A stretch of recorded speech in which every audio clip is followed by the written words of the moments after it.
Nosso trabalho vem de uma questão que, na verdade, é o incomodamento. Como é o corpo do ator negro no palco ao dançar, ao se expressar, ao se comunicar com o outro. Percebemos que, tradicionalmente, as escolas de teatro e as escolas de dança trabalham com culturas e técnicas de danças europeias e ou americanas e ou fusão dessas estéticas. Não é isso o nosso trabalho. A gente tem um entendimento que o nosso corpo tem uma propriedade e tem um ser e um fazer específico da nossa cultura e do nosso povo.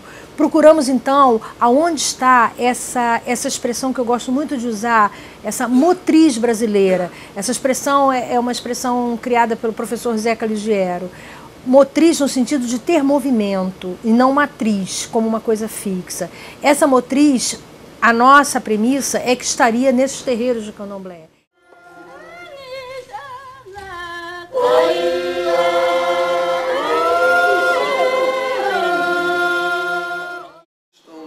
Falando desse corpo, da corporeidade, né, o corpo como altar vivo, né, esse corpo ele é ancestral, ele tem memória. É muito bom a gente estar sempre pensando no corpo, porque se a gente remete ao momento da diáspora, a diáspora negra, o sequestro do negro em África para chegar no Brasil, ele não conseguiu trazer uma mala cheia de elementos rituais, nada disso. Ele veio com o seu corpo. E como a religiosidade do negro, a cultura do negro de diversos pontos da África, que não é um só, isso é importante frisar, né, que a gente pensa em África como única e não é, né, a gente tem norte da África, o centro da África, enfim, a gente tem África setentrional e aqui basicamente existiram vários grupos étnicos e foi através desse corpo, né, desde as marcas rituais até mesmo a própria dança, que é uma característica extremamente pungente na cultura negra, né, na cultura do candomblé, e ele conseguiu a partir daí se recriar, né, ressignificar a sua história e poder dar continuidade. E a gente vê o quanto foi difícil para só ler os livros, né, principalmente os mais sérios, como foi difícil para o negro manter a sua trajetória política e cultural, né, em nosso país, como é até hoje, e mesmo assim você vê um contingente enorme, né, de territórios culturais como comunidades de candomblé, de várias nações, resistindo e existente até hoje. Puxa vida, durante tantos anos de escravidão, de perseguição, desde a época do Império, Getúlio Vargas, hoje em dia, com essa questão da intolerância religiosa, o neopentecostal cada vez mais invadindo, quebrando, enfim, detonando de tudo quanto é jeito os praticantes, né, da religiosidade, os religiosos, os sacerdotes, os iniciados, e mesmo assim a gente tem aí um contingente, uma resistência, né, fantástica nesse sentido. Essa resistência é fruto dessa diáspora, porque o cara conseguiu sair de lá sequestrado, sem família, entre aspas, sem identidade, sozinho, e conseguiu aqui reconstruir toda a sua história e sua identidade. Isso é exemplo de uma força e de um corpo presente, de um corpo que sabe de onde veio e sabe para onde vai, muito grande. E até hoje a gente tem essa herança, né? Haja vista esses exemplos que eu acabei de citar, políticos, né, racistas, né, porque são questões racistas, são questões raciais. O embate, o diálogo hoje dessa agenda da intolerância, eu considero na verdade, de uma agressão, uma agressividade racista muito grande, não tem outro nome para isso. Mas a gente conseguiu, nosso sustentáculo ainda é o corpo, e vai sempre ser o corpo, o Ará, Arami, meu corpo.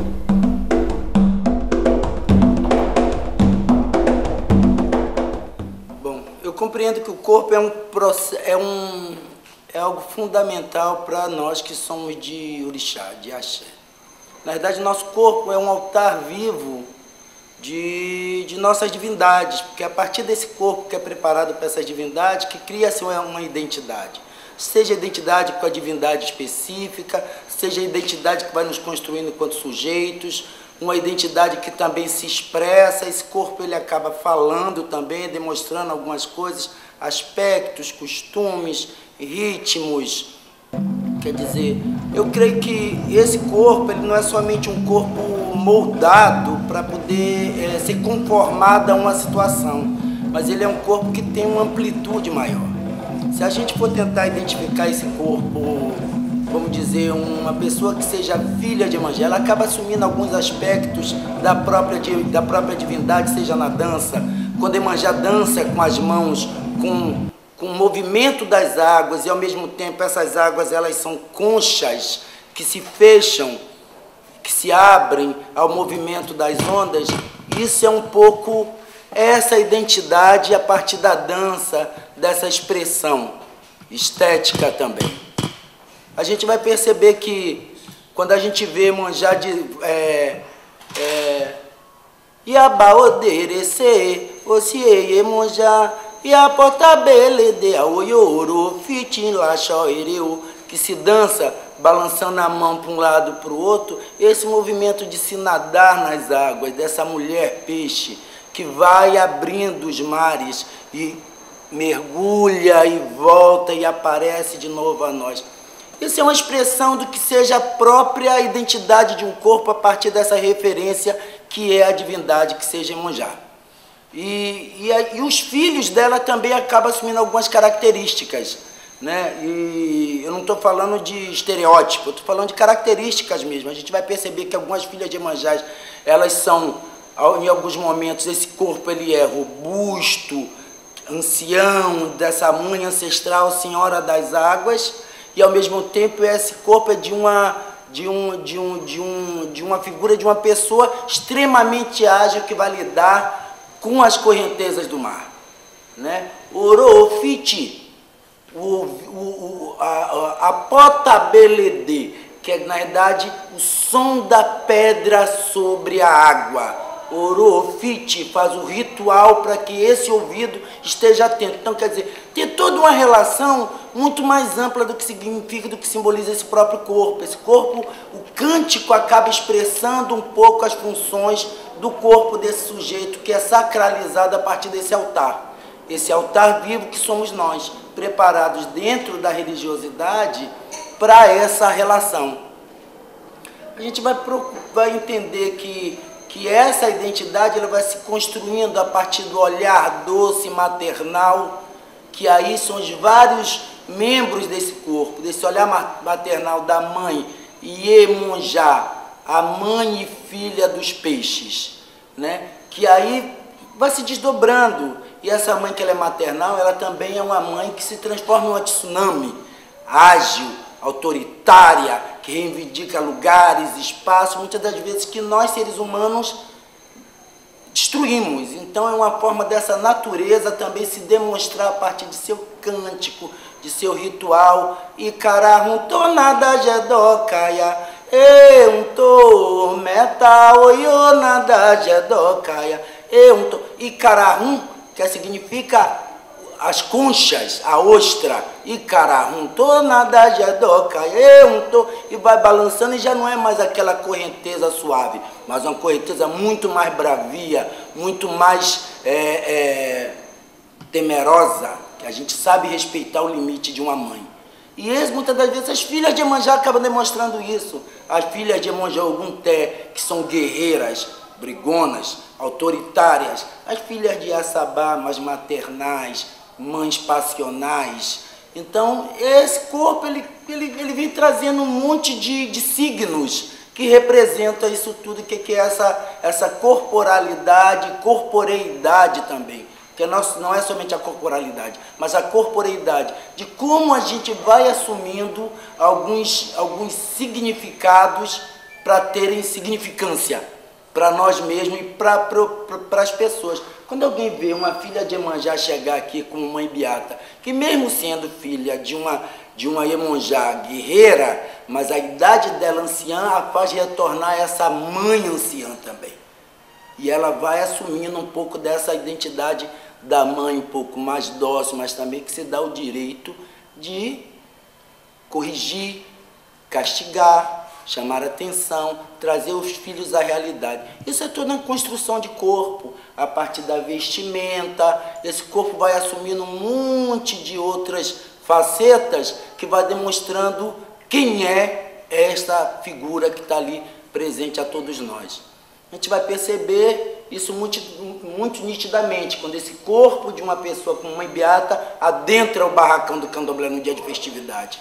Não é somente a Yalorixá, mas é a figura de um corpo com a identidade específica, uma identidade construída a partir de um significado coletivo, que isso é que dá mais importância para nós, porque não basta ser somente um corpo, esse corpo tem que estar incorporado de significados, que é o que vai legitimar e representar para todos nós. Aquele é um corpo que tem uma identidade específica construída a partir da própria vida, do meio, do costume, da cultura, da sabedoria, da ancestralidade. Então, esse corpo, ele precisa vivenciar isso tudo. Na religião, quando a gente diz que uma pessoa é um abião ou não iniciado, porque ele não tem todos esses signos, esses códigos agregados em si para poder ter uma representação coletiva e legitimado por essa coletividade.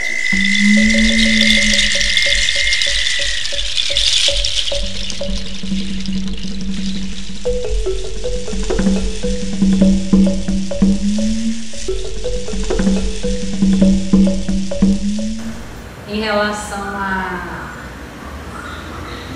ao transe que a gente sente quando dizem recebe o santo, é uma coisa inexplicável. A gente parece que apaga, essa é uma corrente elétrica que sobe nos pés, dos pés à cabeça, e depois a gente não vê nada. Não lembra de nada, não sabe o que aconteceu. E parece que cada dia que passa, essa força, para mim, está aumentando.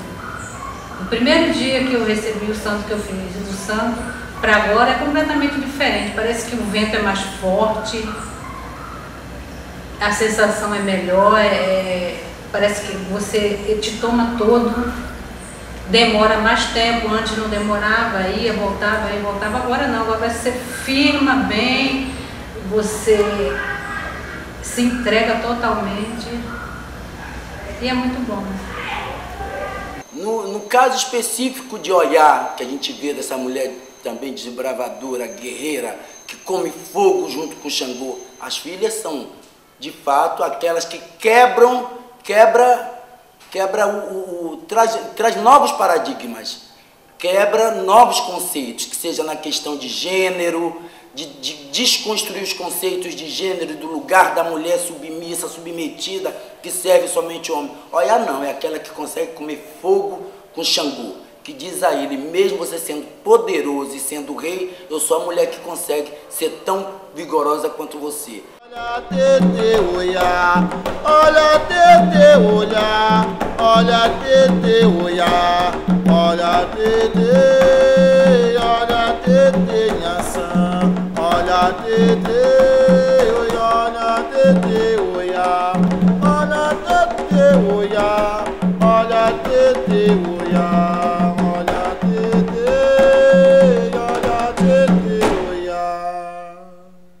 E Oyá tem muito isso, que é o próprio vento, as tempestades, comanda os ventos, aquela mulher que consegue, com sua dança, demonstrar isso tudo.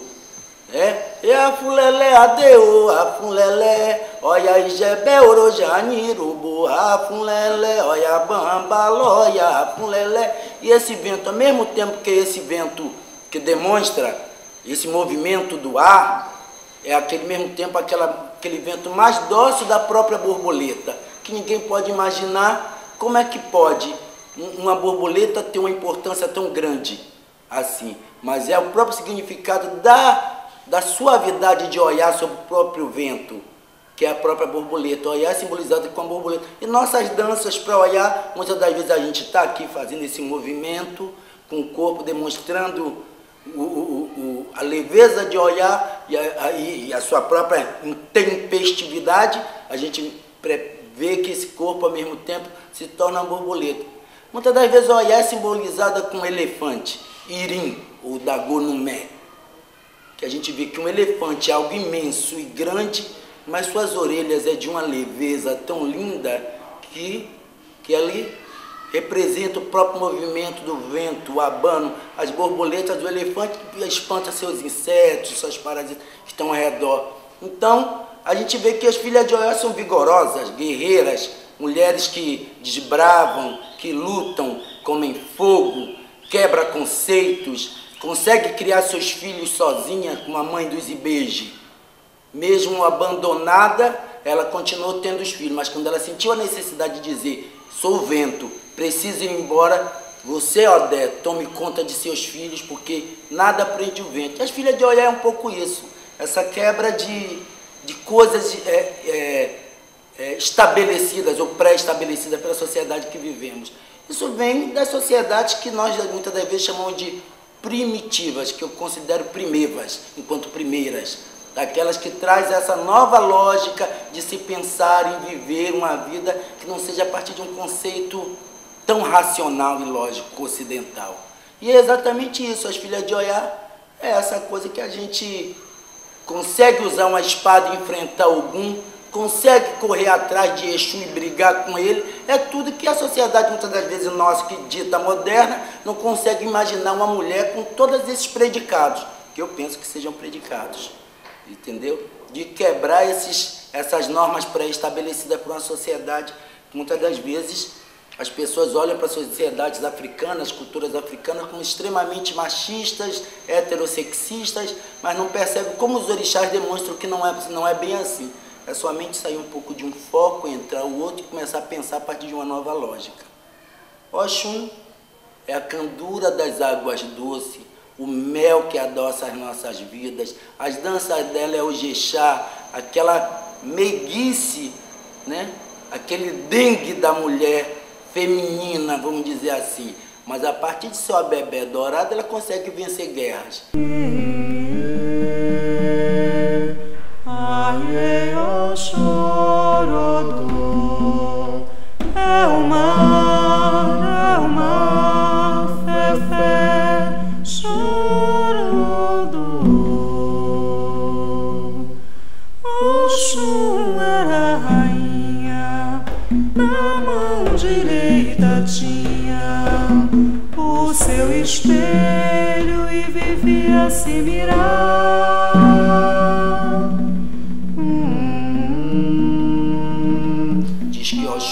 Em dado momento, em uma guerra, em Irê, a terra de Ogum, Ogum estava adoentado e Oxum virou seu abebé, seu leque, em sentido ao sol e cegou os inimigos. Então, mesmo essa mulher, que seja a rainha das águas doces, simboliza o dengue feminino, ela consegue ser guerreira. O Iê, ó, Pará, a mãezinha que tem um punho forte como um trovão. E isso as filhas de Oxum conseguem muito bem conduzir a vida delas e a vida dos outros. Sua fala doce, mansa, quase miando e conquistando tudo que quer. Quando a gente vê Oxum, Iê, o mi maoro, Iê, Oxum mi maoro, Iê, o mi maoro, Iê, Oxum mi maoro. Ela pega a sua veste com todo o carinho, com todo o dengue, balança o ombro, seduz a todos e conquista a todos, independente de Oiá, de Emonjá, ela ao mesmo tempo tem esse aspecto dela de conseguir aquilo que ela quer de outra forma totalmente distinta. E ao mesmo tempo, Oxum, quando a gente diz assim, Oreieieu, significa que a gente no Brasil fala Oraieieu, mas é Oreieieu, a mãezinha da bondade. Ela também tem a ver com a fertilidade, a fecundidade feminina, a menstruação. Oxum foi a primeira Ialorixá que existiu. Foi a partir dela que hoje todos iniciam Iaú, se existe mães de santo, pais de santo. A menstruação é um princípio ativo de Oxum.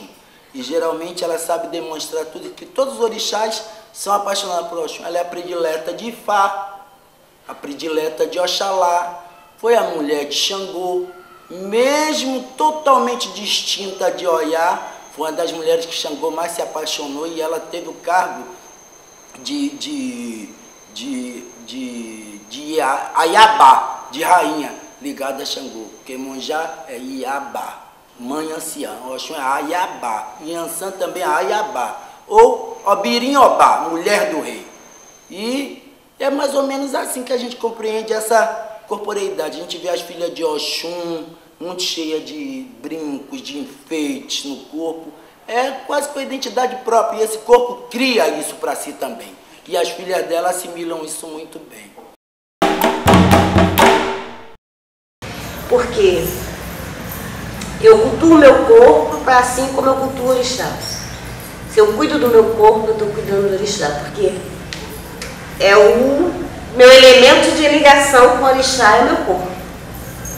É minha cabeça, é meus pés, é meus braços. Então, meu corpo é meu elemento de ligação.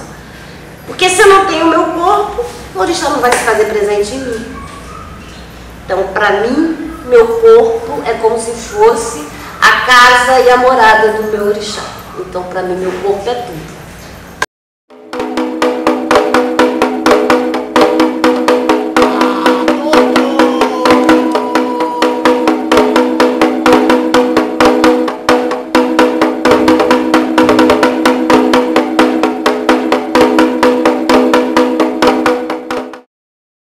Obá já é aquela que se coloca, mulher guerreira que anda em pé em cima do cavalo com sua espada na mão. Também ligada extremamente ao fogo e ao rio. Já é a mulher que se assume como aquela que se submete às vontades do homem. Mas aí ela tem 3 irmãs guerreiras, que é Euá, Oyá e Obá, que são chamadas as irmãs coragem. Mulheres guerreiras que Obá tirou um de seus seios para guerrear mais. E as filhas de Obá, ao mesmo tempo que são dóceis, muitas das vezes submetem, são vulcões prontos a entrar em erupção a qualquer momento. As filhas de Obá são extremamente caçadoras, acompanham Oxóssi em suas caçadas. Disse que em dado momento Oxóssi esteve adoentado. E Obá, ele não tinha quem caçasse por ele. E era restrito, as mulheres, era um tabu, que as mulheres menstruadas não poderiam participar de alguns rituais. E só havia Obá e Euá para caçar. E Oxóssi permitiu a elas participarem da caçada para trazer alimento a ele.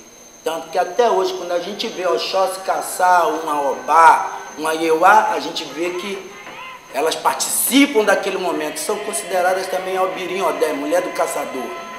Né?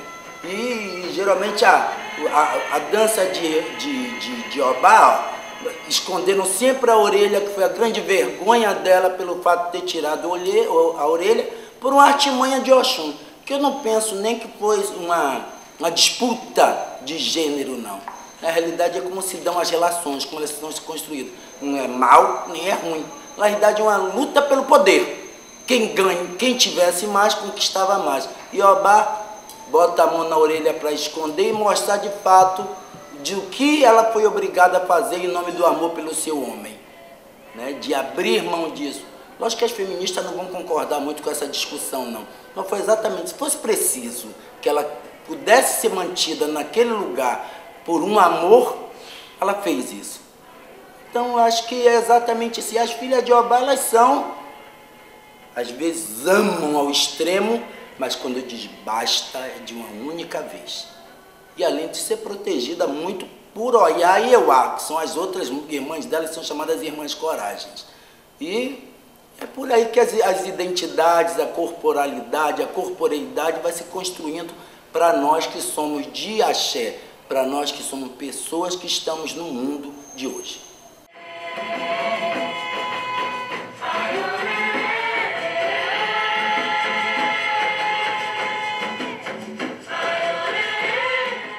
A força positiva dos orixás é uma coisa impressionante.